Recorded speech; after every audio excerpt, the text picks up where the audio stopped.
Bonjour et bienvenue dans l'almanach des Fées Célestes. Bonjour Christophe et bonjour à tous. Bonjour. Eh bien, nous sommes tous les deux donc ravis de vous retrouver pour les commentaires astrologiques pour la période du 2 au 9, du 1er au 9 février 2026, la troisième phase de la première lune d'hiver nord, été sud, soit de la pleine lune le 1er février à 23h08 au dernier quartier le lundi 9 février à 13h42. Donc lune décroissante, descendante en déclinaison et ralentissante puisqu'elle a eu ce passé au périgée la semaine dernière et elle va à l'apogée le mardi 10 février. Donc elle est dans sa phase de ralentissement. Donc après une montée de pleine lune extraordinaire, on va bien sûr revenir sur le thème de cette pleine lune. On va voir ce qui se passe dans cette troisième phase de la lunaison. Alors, je fais la petite topo sur les phases de la lunaison, les quatre phases qui sont comme les quatre phases du processus de contact. Donc, pré-contact, première phase de la nouvelle lune au premier quartier, où les éléments qui composent le sujet se rassemblent pour voilà le sujet de la période. Mise en contact de le premier quartier à la pleine lune, c'est là que la problématique se dévoile, se déploie et que ce qui doit advenir advient. Plein contact de la pleine lune au dernier quartier, c'est tout ce qui se joue, tout ce qu'il va y avoir comme transformation en cours d'opération, s'opérant. Et c'est les opérations. Et puis, dernière phase, donc du dernier quartier à la nouvelle lune, bilan et les dernières graines et les bilans de la lunaison. Et on se rassemble pour se retrouver pour la prochaine lunaison. À ce propos, la prochaine lunaison, donc la prochaine nouvelle lune, c'est le 17 février et ce sera le nouvel an chinois. Le soleil entrera dans le signe du Verseau, des Poissons le 18 et le 17, ce sera la nouvelle lune, nouvel an chinois, année du cheval de feu. C'est pas l'année de T'es pas d'une année de cheval de feu, toi, Christophe? T'es de 66. Alors, c'est ceux qui sont nés en Hein? 66, 1966, Ah sont des non, moi, chevaux de feu. non, moi, 1969, moi. Ah oui, 69. Et qui fait suite à cette année dans laquelle nous sommes encore, du point de vue chinois, du serpent de bois. Le serpent de bois, comme le cheval de Troie. Un petit peu, hein, ça fait penser. Bon, on va se retrouver dans l'année du cheval de feu, ça va dépoter. Et cette nouvelle lune sera d'ailleurs l'occasion d'une éclipse annulaire de soleil visible en Antarctique. Et je rappelle que la suivante Ah, éclipse au sera celle du Groenland. 12 août prochain et qu'elle sera visible. Elle sera totale dans le nord de l'Espagne, donc visible en France. Et si on veut la totalité, on n'a qu'à se déplacer jusqu'au nord de l'Espagne, le 12 août prochain. Donc, événement quand même à déjà prévoir dans vos tablettes si c'est une occasion rare de pouvoir suivre une éclipse totale de soleil sans avoir à bouger à l'autre bout de la planète. Donc, on va commencer, on va faire les commentaires astrologiques. Donc, merci, chers amis, de nous suivre, de commenter, de partager, de mettre un petit pouce. Merci beaucoup. Merci de vous abonner. Si ce n'est déjà fait, je suis ravi de voir que le nombre d'abonnés de cette chaîne augmente sans trop flamber. Non, non, on va pas flamber. On avance comme la cagouille céleste, pas à pas, en collant aux événements, aux faits célestes, F-A-I-T-S, qui révèlent les faits, F-E-E-S. Alors, c'est parti. Je partage l'écran. On va aller voir les thèmes. Bon, on va commencer par le thème de la pleine lune. Pleine lune. Donc, cette pleine lune, le 26. Ah non, c'est pas la bonne. C'est pas la bonne. Attendez. Non, c'est pas la bonne, ça. Ça, c'était celle de janvier. Ah, j'ai mal vu. J'ai Ah, pas mis. Là, on y arrive. Voilà. Pleine il y a la lune. conjonction 1er Mars-Pluton février. en ce Donc, moment. 22h08 TU. Alors, on voit un magnifique faisceau. La lune est en opposition, hein, un gros amas planétaire composé de Mercure, Vénus, Soleil, bien sûr, puisque c'est la pleine Lune, Mars et Pluton. Donc Mercure et Vénus qui ont passé leur conjonction supérieure au Soleil, et puis Mars et Pluton auxquels le Soleil vient d'être conjoint. C'est puissant, hein. D'abord, on a tout le grand pouvoir en Verseau, donc signe du Verseau, force d'excitation recréatrice majeure, force d'inhibition naturelle mineure, lenteur d'inhibition, petite vitesse d'excitation et sens des combinaisons, sens des proportions. Donc en fait, le Verseau qui succède au Capricorne, bon, j'ai fait un petit topo sur le signe du Verseau dans une des précédentes vidéos des commentaires astrologiques. Donc c'est là, après le chaos primordial, où se niche le concept d'un nouveau projet au Capricorne, c'est comme la graine. Pensez à la graine au Capricorne qui commence à germer, le projet commence à se développer. Au niveau justement d'un projet, on va être dans les plans, le dessin et les dessins SEIN. Le dessin, là on n'en est pas encore à la réalisation, on est tourné vers l'avenir, effectivement, c'est pour un projet. Donc on voit les choses de manière assez simple et globale, hein. J'ai aussi dit plusieurs fois, Capricorne, Verseau, Poisson, on est dans le collectif. L'individuel l'individu va pointer la tête, sa tête au bélier. Donc on est vraiment dans les plans d'un nouveau monde et opposé à la Lune en Lion, alors qui nous annonce quelque chose de spectaculaire. On est en maison 10, 11, 4, 5, hein. En secteurs locaux, c'est plutôt 11, 5, 11, voire 6, secteur 5, 6. C'est vraiment l'affirmation du sujet et de ses préférences relationnelles. Donc la Lune en Lion, bah, c'est là où où on s'expose le plus. C'est l'exposition d'un corps, hein. Et là, on voit que bah, il y a beaucoup de manifestations à ce moment-là. On est tous les pouvoirs se mettent s'opposent. Et il y a peut-être des petits détails aussi qui sont pointés, hein. On a tout le grand pouvoir, donc si c'est pas aligné dans l'axe, ça grince. Ça peut pas. Il y a une recherche d'alignement dans l'axe que je ressens assez fort là, parce que je vois, je viens de t'en parler un petit peu, Christophe. Et puis j'ai entendu une autre vidéo d'un autre sujet, là, Chris Sinclair, une dame qui tire les cartes et que j'aime bien écouter. Je partage beaucoup de ses visions. Et il a parlé d'une dame qui est exposée au Louvre et qui est passée sur la charmante chaîne de GPTV avec notre ami, ça y est, je sais plus son nom, qui l'anime principalement, ça me reviendra, et qui pense qu'elle est quelqu'un de l'ombre, et d'après le tirage de Chris Sinclair, c'est tout à fait le contraire.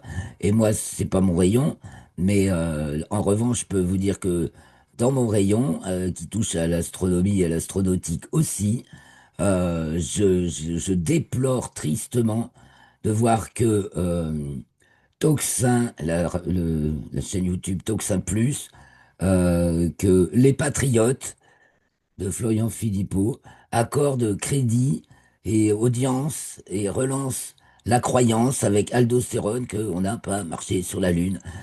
Euh, on se, Ça me fait beaucoup de peine parce que je vois que ces gens-là fonctionnent comme on a voulu faire fonctionner le monde pour le 11 septembre 2001, à savoir on te fait raisonner en boucle sur trois images, enfin on te fait raisonner sur trois images qu'on te passe en boucle, et là c'est pareil, ils raisonnent sur trois images qui passent en boucle et ils ignorent tout de chacune des missions Apollo et de tous les détails de ce qui s'y est passé et de tout l'historique. Alors éventuellement, on pourra regarder le thème et que c'est une très grande... ça contribue à la dégradation de l'humanité. On se dit, ah non, ils n'ont jamais été capables de faire Ouais. ça. C'était tous pour nous bluffer. Mais Après qu'on a voulu euh, récupérer le truc, parce qu'on perd en connaissance, on perd et il y a de l'intérêt et des forces obscures d'abêtir le peuple. Et je suis navré de voir que des gens qui se battent pour les mêmes combats que moi. Là-dedans, là, il tombe dans un piège. Or, qu'est-ce qu'il dit le lion? Un piège? Quel piège? Ah, c'est moi le plus fort. Un piège? Quel piège? Ouais, ben, le piège, tu l'as en face, t'as Pluton. Notre amas, il est entouré par Mercure et Pluton. Attention aux trompeurs du ciel, comme aurait dit mon ami Gilles. Hein, c'est pas parce que c'est dans l'invisible que c'est tout parfait. Hein. Il n'y a pas que des anges et des saints de l'autre côté. Et les pièges, justement, c'est un énorme piège, en fait, cette histoire de on n'a pas marché sur la Lune pour détourner l'attention des véritables méfaits qui sont accomplis dans le ciel, entre autres en particulier, bien entendu, les chemtrails. Il n'y a pas que ça, il y a aussi la manipulation des ondes avec les systèmes HARP et compagnie. Et tout ça, ça a été mené de concert et très bien mené, comme pour faire tomber. C'est le piège ultime pour ceux qui ont compris le reste. Or, ce qui est navrant de nos jours, c'est l'ignorance généralisée en astronomie, qui est la mère des sciences, et ce qui fait que même les meilleurs manquent de discernement de part du fait de leur manque de connaissances en astronomie. L'astronomie, c'est la science la plus objective, hein. On parle du mouvement des astres. On peut tous les repérer, les constater dans le ciel et ça nous réunit tous sur Terre, tout en comprenant nos différences locales. Voilà, bon. Alors maintenant, je reviens plus sur ce thème, mais il était temps d'en parler. Alors, qu'est-ce qu'on voit surtout, bien sûr, aussi? D'abord, un ascendant balance, un Jupiter culminant en cancer qui ne fait aucun aspect, et de notre jolie petite figure harmonique des planètes de transcendance, justement, Uranus, Neptune et Saturne et Pluton, et qui sont comme un chapeau de protection depuis début 2024. Il y a une alliance des forces invisibles et qui protège toutes les exactions, on dirait, de ce bas monde. On voit aussi un carré, alors faut pas se tromper, Mercure-Uranus. Donc, au niveau du discours, il y a des dissonances au niveau du discours. Et de ce. Donc, Uranus étant E8, existence de l'objet. Donc, qu'est-ce que ça veut dire existence dans l'objet? C'est les maisons, hein. C'est les maisons astrologiques ou les secteurs de la sphère locale. A priori, c'est même plus les secteurs un peu de la sphère locale, mais bon, on les retrouve justement dans les maisons astrologiques. Donc, les maisons de l'objet, c'est 10, 2, ça c'est l'intégration, excusez-moi. Les maisons de l'objet, c'est 4, 8, 12. 4 représentations de l'objet, ok, l'objet, c'est-à-dire ce qu'on considère comme extérieur à nous. Donc, on décrit le cadre, l'espace, donc. Existence de l'objet, c'est ce qui interagit de ce cadre, apparemment extérieur, bien sûr. Parce que je reviens tout le temps à cette notion de la haute physique, haute métaphysique de Franck Hatem. On voit tous le monde, il y a moi et l'univers. Donc, ce qu'on voit dans l'univers, en fait, c'est l'interface d'interaction entre moi et l'univers. Et là, il y a une grâce. Mais il y a une dissonance aussi hein, de Mercure. Il y a un couac. Justement, c'est là qu'il faut être méfiant. Je m'en piège. Quel piège? Ben, moi, je vous en peux déceler un piège. Et je suis peut-être pas la seule. Donc, à voir avec cette dame qui est exposée au Louvre et qui, en fait, semble être du bon côté de la force, selon, selon Chris Sinclair. Et je suis assez encline à la croire. Enfin, le monde est trop est complexe. C'est pas parce qu'il y a une étiquette Louvre que ça va être forcément de les maléfiques. Ok, il faut vraiment cultiver, affiner son discernement. Donc, en tout cas, l'ascendant balance nous dit qu'on est bien dans un truc qui change, qui balance justement, qui envoie l'alter ego, qui fait exister ce qu'on est. Et Jupiter en cancer tout seul, ben, nous parle déjà d'un gouvernement qui pédale tout seul, ou qui n'a plus de tête. Alors voyons, on est héliocentrique, donc on a la Terre qui est opposée à Mars et Pluton, qui sont conjoints, juste pour la pleine Lune, hein, le jour de la pleine Lune. Mars et Pluton sont conjoints en héliocentrique, quatrième degré du signe du Verseau. Et Vénus fait aussi un carré à Uranus en héliocentrique. Donc là oui, en géocentrique, c'est Mercure. Euh, Ça nous parle des belles personnes, peut-être de l'agenda 30, enfin 2030, ou ce que vous voulez. D'un côté, on peut voir ça. Qui tiennent pas la route ou qui veulent imposer de force. euh, voilà, c'est un idéal. Vénus, ça représente quand même un idéal très collectiviste, hein. Le Verseau, je veux dire. Et donc les personnes, les belles personnes représentatives de cet idéal, et là, ça clash un peu. Il y a du clash. Il y a du clash, hein, dans cette pleine lune, il y a du clash. Bon, Saturne et Neptune qui sont déjà en bélier en héliocentrique, hein, là, je vous l'ai dit, la page est tournée. Nous sommes en train de tout éberluer de. Voilà, même ça se voit là, c'est en 5 là, 4-5. On est en train, un être nouveau en train de venir au monde.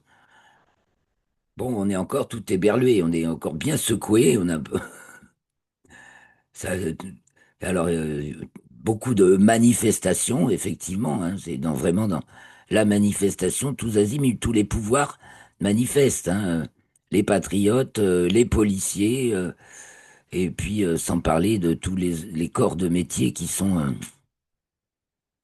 altérés. Alors, on reparle aussi, bien sûr, des agriculteurs, c'est eux qui vont. Et oh, c'est bien joli, votre manif des policiers, on veut bien vous soutenir, mais s'il vous plaît, protégez-nous au lieu de nous taper dessus.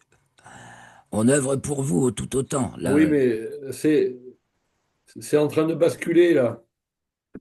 Il y a des conflits entre les CRS et les pompiers. Là, il y a eu un incident ben à oui, Lille. les pompiers aussi, voilà, ceux qui Euh, nous sauvent la vie sont là aussi, hein.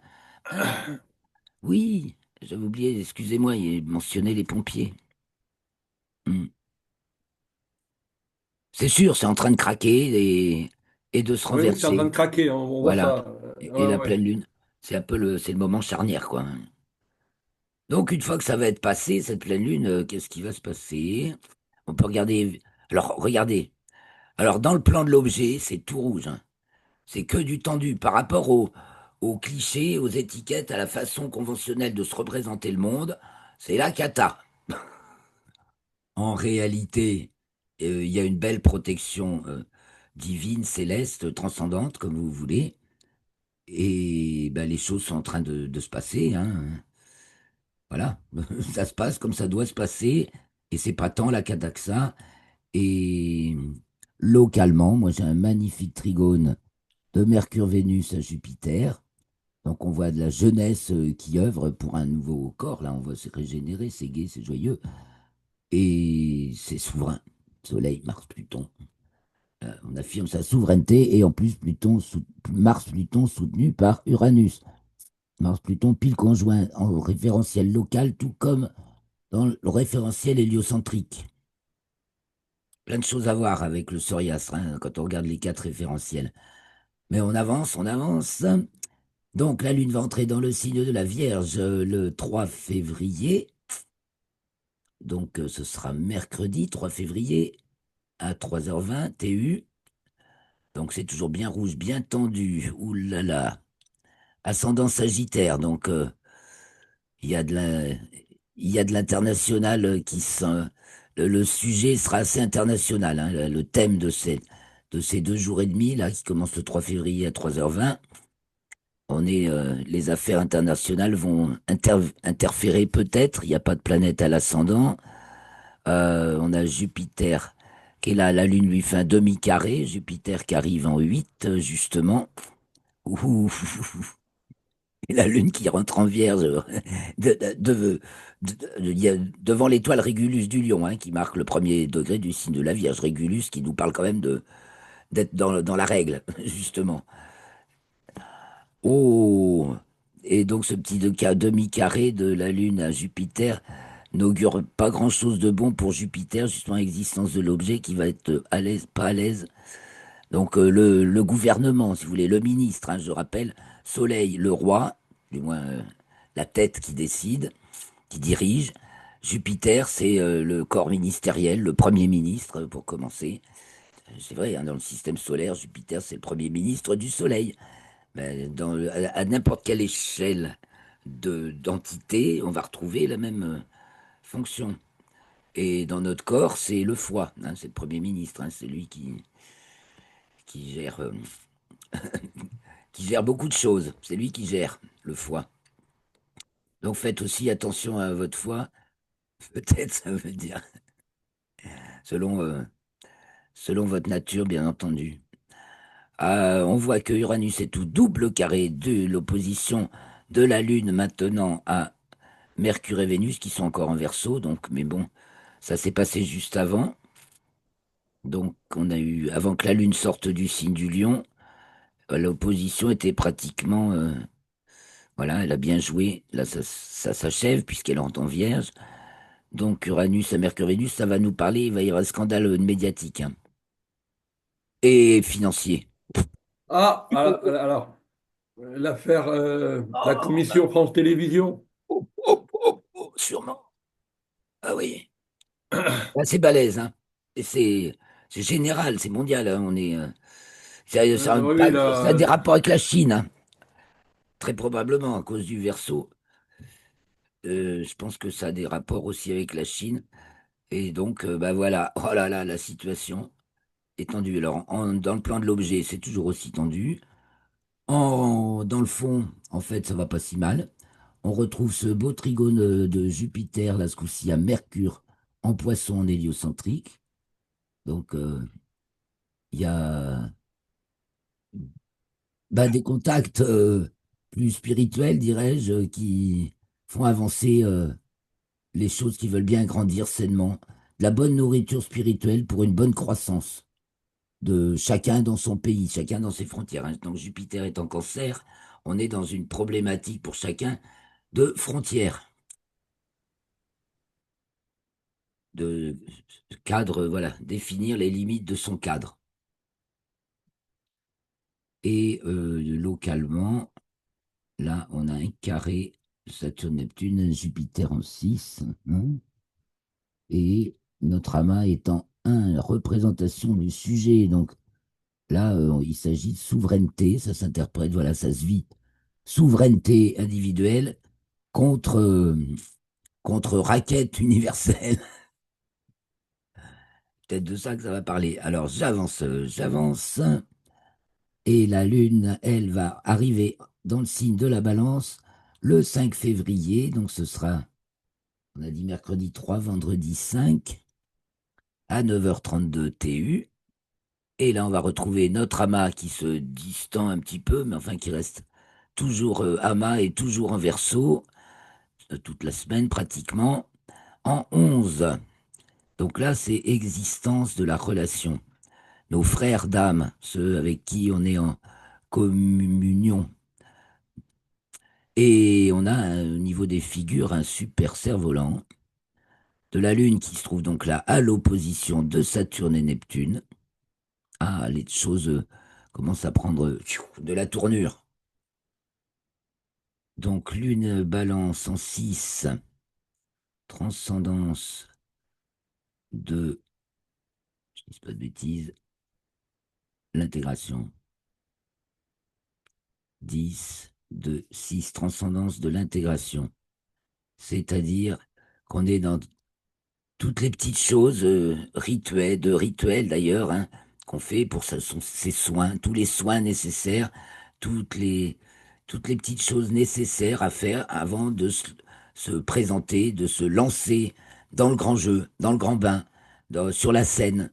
Là, c'est dans les coulisses, tout- tous les préparatifs nécessaires à ce que l'ensemble de ce qu'on va apporter, faire, présenter, soit prêt. Donc soit toutes ces équipes, ces animaux, tous ceux qui travaillent, tous tous ceux qui travaillent avec vous, pour vous, ou pour lesquels vous travaillez, mais tout est dans les préparatifs. Et on est dans l'axe équinoxial, pile, hein, et vous remarquerez, le cerf-volant est dans l'axe équinoxial, et l'ascendant est en bélier. Donc on dirait vraiment il y a du nouveau. Alors, qu'est-ce que c'est qui va foutre là un peu de tension pour déclencher tout ça? C'est donc Mars qui c'est qui fait un demi-carré? Mars ou le Soleil? Soleil fait demi-carré à Saturne et Neptune, donc la fonction de représentation, attention avec Saturne et Neptune, qui sont, voilà, il faut une nouvelle représentation justement pour cette- ce qui ne se montre pas d'habitude, mais là qui est forcément mis à jour et il y a sous un éclairage, voilà, toutes les magouilles sont éclairées et en même temps on cherche une représentation pour tous ceux qui sont sans voix, hein, tout le peuple, c'est tous les travailleurs, la population, tout le monde là, les petits C'est gens. c'est une nouvelle représentation. Ouais, on est en train de la chercher, bah oui. Et Quelqu'un qui sort, alors quelqu'un. quelqu'un qui apparaît. Bah, est-ce qu'on va pas voir apparaître quelqu'un avec la lune en lion de la pleine lune? Euh, Sans tarder, on a en 4 Jupiter Cancer, donc tout seul, hein, sans aucun aspect. Encore, vous remarquerez, depuis que Jupiter, enfin depuis qu'on a quitté l'opposition, pardon, depuis que l'amas planétaire est passé de Capricorne à Verseau, c'est-à-dire il y a eu la semaine dernière, dans le cours de la période précédente, même il y a 2 semaines déjà. Jupiter se retrouve tout seul et ne fait pas d'aspect, sauf occasionnellement Ah, à la Lune. d'accord. Toujours pas Mhm. d'aspect. Je veux dire, ça nous parle à la fois d'un gouvernement qui tourne en, en autarcie, sur lui-même en tout cas, Ah oui, hein. Ça nous oui, oui, parle à c'est. chacun de produire, voilà, de produire ce dont on a besoin, parce que là, on est en autarcie avec Jupiter Cancer. Donc chacun dans son chez-soi et il gère son domaine. Ça nous dit ça, Jupiter Cancer. Et là, on est bien dans la maison du domaine, puisqu'on est en 4 représentations de l'objet, le cadre dans lequel, dans lequel on se trouve, ce qu'on voit comme cadre autour de nous, et comme espace, donc l'espace tel qu'il se définit pour nous. Et ben, on est dedans, voilà. Et donc, c'est ça qui compte. Occupons-nous de nos affaires à l'échelle, à notre échelle, chacun, et les vaches seront bien gardées. Alors, Uranus est au carré de Vénus et Mercure, surtout de Mercure, donc toujours, ça a toujours ce carré là qui parle beaucoup ben, des médias, évidemment, entre ceux qui veulent interdire, qui veulent imposer la censure. Parce qu'il y a cette histoire de censure aussi qui est tout le temps dans l'air là, avec Pluton évidemment. Et Oui, mais alors, là, c'est la loi sur les. Tu parles de la loi sur les jeunes. bah, il y a ça, oui, qui après, Et alors, le problème est de savoir. La première question est de savoir si ça va être applicable. bien sûr que non. Enfin, sinon, tu te rends compte, ne serait-ce que pour aller, chaque fois que tu vas vouloir aller sur un réseau social, il va falloir faire la même opération de double authentification que tu fais pour déjà te Non, mais c'est. connecter à des sites administratifs, etc. Non, c'est fini le délire, quoi. Et puis, on sait très bien, si on est honnête, que pour tout jeune, du moment que c'est interdit, c'est là qu'on va aller. Et puis, quand c'est interdit, ben, on n'a aucun garde-fou pour explorer un monde qui est interdit. Donc, on fait n'importe quoi et ça devient très dangereux. Alors que c'est complètement idiot. C'est un prétexte d'une hypocrisie, prétexte de Non, mais protéger les oui. jeunes par Non, mais ceux qui les exploitent et d'une on hypocrisie est absolument d'accord. puante. Oui, oui, bien sûr. Mais est-ce que les jeunes ne vont pas être assez doués pour Bien sûr que contourner si. ça? Bien sûr que si, en plus. Bien entendu. C'est ça le truc. Ils sont là d'ailleurs, les jeunes. Hein, Mercure-Vénus, là voilà la jeunesse. On veut ce qu'on voudrait imposer à la jeunesse. T'as raison. Hein, voilà, au carré d'Uranus-Taureau, voilà, on veut les boucler, on veut les museler, on veut leur interdire de Parce circuler que sur les réseaux poète-poète. C'est le, le c'est canard une enchaîné a histoire. l'air le canard enchaîné a l'air très sceptique. Ah ben, ils ont raison. Il y a de quoi être sceptique, hein. Il vaut mieux. Ouais, ouais, non, mais. Ah oui, d'ailleurs, bah, c'est peut-être ça aussi, ce scepticisme-là. Saturne et Mercure, ça nous parle de scepticisme, on est sceptique. Mais on voit que, bon, non, il y a aucun, en fait, il y a aucun souci à se faire parce que tout se déroule comme prévu, hein, et Pluton est qu'un pivot harmonique du thème, le seul pivot harmonique du thème, donc c'est Pluton. Donc, en vérité, ceux qui sont dans la quête de la vérité et Il y sont a, combattants, parce que là, on a tout le grand pouvoir. Donc, on a les combattants chevaliers de il y la a, vérité, là, hein, pour un monde. il y a une chose à ne pas oublier, il y a une chose à garder à l'esprit, c'est que si jamais il y a une motion de censure avant la fin de cette loi, elle repart à zéro. Tout ce qui est en cours toutes les lois qui sont en cours en cas de motion de censure repartent, tout repart à zéro. Youpi! Ça va être super. Ah ben, oui, Ah, c'est super. ça, il faut le savoir. On n'a pas fini de rigoler parce il y a du rire aussi, hein. Ah oui, Tout d'ailleurs avec Mercure qui est là en Verseau et là en Poisson, il n'y a rien de plus euh, humoris- hu- humoristique et poétique que Mercure Poisson. Là, les langages dans la 15e dimension, là, c'est vraiment la langue des oiseaux. Mercure Poisson, c'est adorable. Bon, voilà. Et Vénus, Poisson, voilà, mais ça nous en Hélio, voilà, qui nous parle aussi, oui, de cette contrainte. Qui sera contourné, parce que l'art des poissons, justement, c'est de contourner. Hein, ah ben, c'est ni blanc ni noir, c'est la troisième voie. Les poissons, c'est la troisième voie.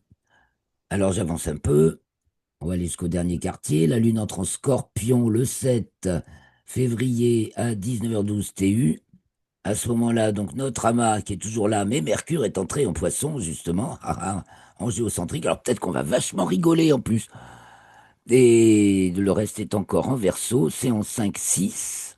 Donc là, on est en train de travailler dans les coulisses. Et en plus, on a l'axe des nœuds dans l'axe de l'horizon. Donc, il y a vraiment quelque chose qui nous concerne. Et Uranus, tout là-haut, au Laker, ah, d'accord. rélévation d'âme. Et Jupiter au Cancer, toujours sans aspect. Euh, Ah, et Uranus qui a repris son mouvement ah oui. direct, faut-il le dire aussi. Donc, il y a ce mouvement aussi. Il va y avoir Euh, C'est, le mouvement des alors, c'est agriculteurs peut-être ça aussi aussi qui, prendre de la force. euh, euh, euh, c'est ça qui va faire avancer les choses peut-être. Ah bah Uranus oui, rétrograde, tout est bloqué. fusée, Et Uranus direct, ça peut on repart. repartir.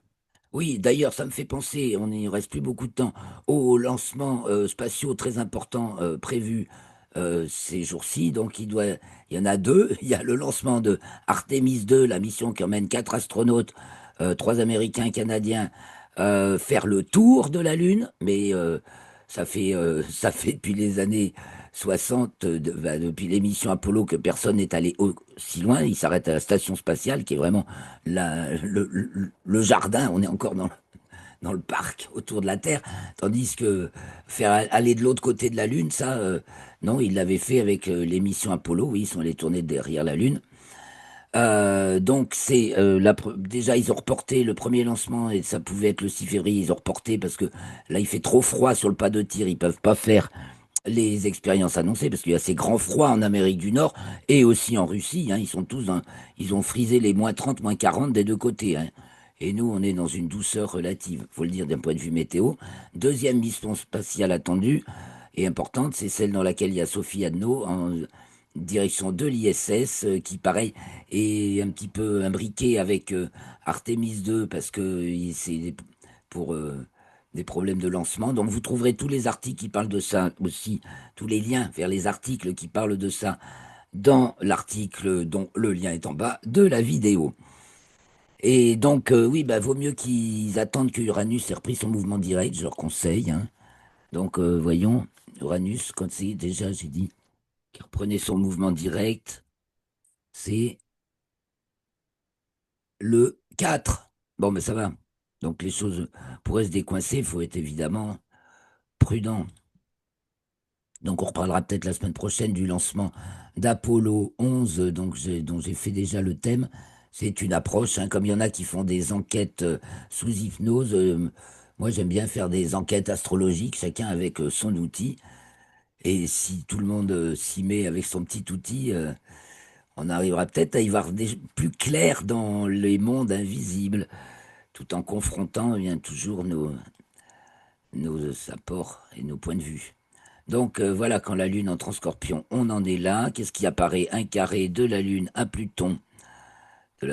Oh là, ça nous parle de richesse